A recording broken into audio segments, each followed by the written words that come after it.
हे माते, मनातल्या शंकासुराचा वध कर.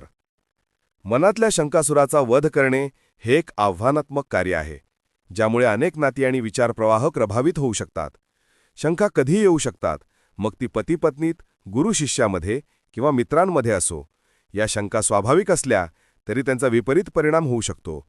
शंका मानवी मानसिकतेचा एक भाग आहे, परंतु त्यावर नियंत्रण ठेवणे अत्यंत आवश्यक आहे.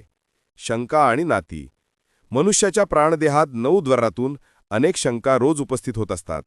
कधी पती-पत्नीत, कधी गुरु-शिष्यामध्ये, तर कधी मैत्रीत अनेक शंका निर्माण होतात. देवा-ब्राह्मणाच्या साक्षीने एकमेकांची जीवनघाट लग्नाद्वारे करण्याची प्रथा या सनातन धर्मात आहे.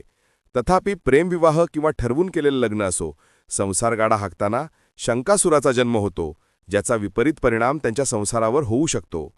गुरु आणि शिष्य.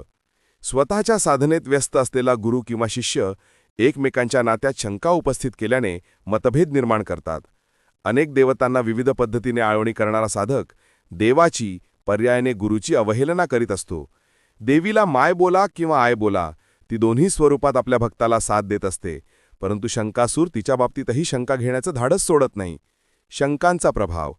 अनेक ठिकाणी आपल्या याचरात प्रकट करणारा देवाची, गुरुची वर्गवारी ठरवत असतो, परंतु तो हे विसरतो की सर्व मार्गातून एकाच ठिकाणी म्हणजे त्या पित्या परमेश्वराकडे पोहोचायचे आहे. यामध्येही अनेक शंका असतात.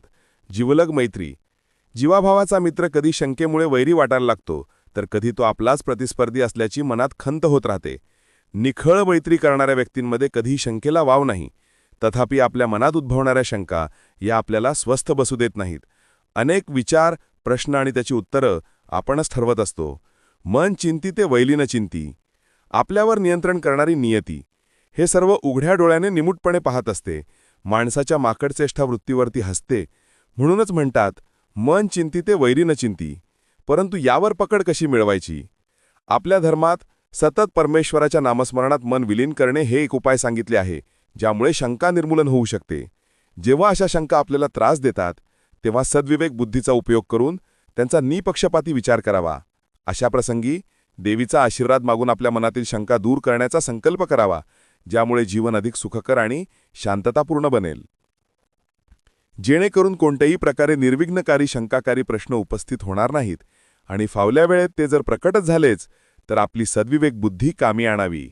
या उपरांत जर ती टिकून राहिलीच तर हे माते, तू माझ्या मनातल्या शंकासुराचा वध कर आणि तुझी कृपादृष्टी माझ्यावर सदैव ठेव, असे जगती जननी मातेला साकडे घालावे.